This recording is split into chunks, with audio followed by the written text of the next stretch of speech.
తీసుకునేటువంటి నిర్ణయాలు కావు అనేటువంటిది సామాన్యులకు కూడా అర్థమయ్యేటువంటి విషయాలు. దీంతోనే మొన్న వైవి సుబ్బారెడ్డిని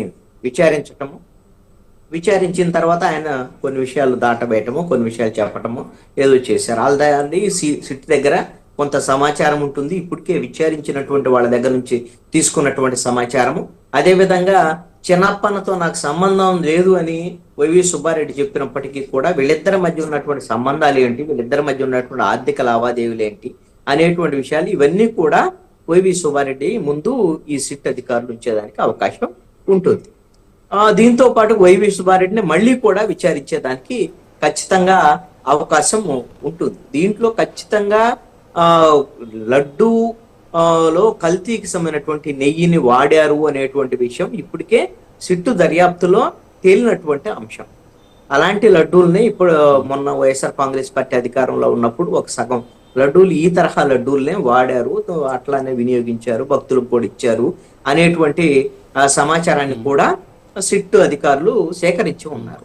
దీంతో ఈ కేసులో ఖచ్చితంగా వైవి సుబ్బారెడ్డి ఈ కేసులో ఆయన చుట్టూ ఉచ్చు బిగుసుకుంటున్నటువంటి పరిస్థితి చాలా స్పష్టంగా కనపడుతున్నటువంటి అంశం. ఇక రెండవ కీలకమైనటువంటి కేసు పరకామణికి సంబంధించినటువంటి వ్యవహారం. ఈ పరకామణికి సంబంధించినటువంటి వ్యవహారంలో జరిగినటువంటి పరిణామాలు ఏంటి అనేటువంటిది అందరికీ తెలిసినప్పటికీ కూడా క్లుప్తంగా ఏంటి అని అంటే, ఇది కేవలం నిందితుడుగా ఉన్నటువంటి రవికుమార్ ఒక్కళ్లే చేసినటువంటి వ్యవహారంగా మనం చెప్పలేం. ఎందుకు అని అంటే ఇది 2023 ఏప్రిల్లో ఈ కేసు నమోదైంది పరకామణికి సంబంధించి. పరకామణి అని అంటే అక్కడ దేవుడికి సంబంధించినటువంటి హుండీలో డబ్బులు లెక్కించేటువంటి సమయంలో రవికుమార్ అనేటువంటి వ్యక్తి తన పంచలో లోపల ఉన్నటువంటి జేబుల్లో విదేశీ కరెన్సీని తీసుకొని రావటం అనేటువంటిది అతను కొన్ని సంవత్సరాల కాలంగా చేస్తున్నటువంటి వ్యవహారం. ఆ విధంగా 100 కోట్ల రూపాయలు ఆ విధంగా సోహా చేసినటువంటి పరిస్థితి ఉంది.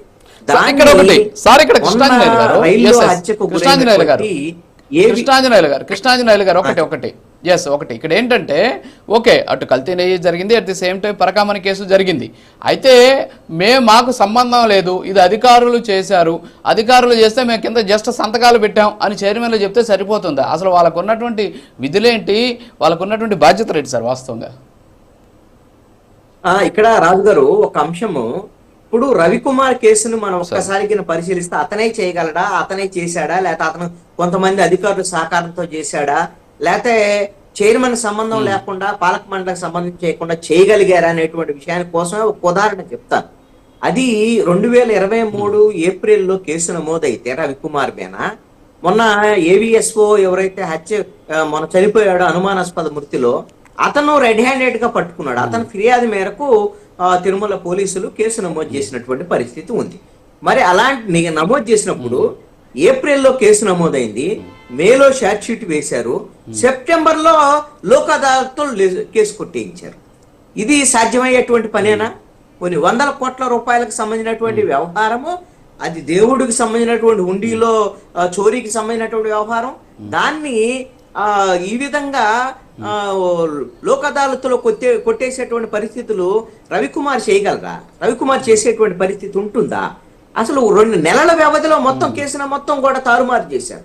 దాంట్లో కేవలం రవికుమార్ మాత్రమే కాదు, సీసీ కెమెరాల్లో కూడా ఖచ్చితంగా అవన్నీ నమోదు అవుతాయి. కాబట్టి సీసీ కెమెరాల్లో అలాంటి ఫుటేజీని తొలగించేటువంటి కొంతమంది టెక్నికల్ పీపుల్, అదే విధంగా లెడ్జర్ లో నమోదు చేసేటువంటి కొంతమంది అధికారులు, వీళ్ళకి సంబంధించినటువంటి వ్యవహారం, ఇవన్నీ ఆ లింక్ చైన్ బయటికి వస్తే అసలు దోషులు ఎవరు అనేటువంటి విషయాన్ని బయటకు వచ్చేదానికి అవకాశం ఉంటుంది. కాబట్టి ఇది కావాలని ఆ రోజున లోక్ అదాలత్లో కొట్టివేసినటువంటి పరిస్థితులు, కొట్టివేయించినటువంటి పరిస్థితులు ఉన్నాయి. కాబట్టి హైకోర్టు ఇది కూడా హైకోర్టు ఆదేశాల మేరకు విచారణ జరుపుతున్నటువంటి పరిస్థితి ఉంది. ఖచ్చితంగా ఇది కేవలం ఉద్యోగులు అధికారులు చేసినటువంటి వ్యవహారం కానే కాదు. ఒకవేళ వాళ్ళ మీద చెప్పి తప్పించుకోవాలన్నా సరే వైఎస్ఆర్ కాంగ్రెస్ పార్టీ వాళ్ళు, ఇప్పుడు చైర్మన్లు ఇద్దరు కూడా వైవి సుబ్బారెడ్డి, కరుణాకర్ రెడ్డి, ఒకవేళ ఉద్యోగులు మేము చెప్పారనుకోండి, ఉద్యోగులు మేము చెప్తే ఉద్యోగుల పాత్ర అంతా ఏమిటి అనేటువంటిది దర్యాప్తు అధికారులు స్పష్టంగా చేయగలిగినటువంటి పరిస్థితి, దర్యాప్తు చేసేటువంటి పరిస్థితి ఉంటుంది కాబట్టి Okay, yes. ఖచ్చితంగా పాలక మండలికి సంబంధించినటువంటి నిర్ణయాలు లేకుండా, పాలక మండలి చైర్మన్లే ప్రమేయం లేకుండా ఈ కేసుల్లో ఈ విధమైనటువంటి కుంభకోణాలు జరిగేదానికి అవకాశం లేనే లేదు అనేటువంటిది స్పష్టంగా అర్థమవుతుంది. అది కేవలం చైర్మన్ల వరకే పరిమితం. ఓకే సార్, ఓకే, వస్తాను. వస్తాను, మీ దగ్గరికి వస్తాను, టైం అవుతుంది. ఏమైనా ఓకే, పాత్ర ఓకే, వస్తాను. భవిష్యత్తు తేలాల్సినటువంటి పరిస్థితి. అవునవును. ఓకే, వస్తున్నాం గారు, గుడ్ మార్నింగ్. So overall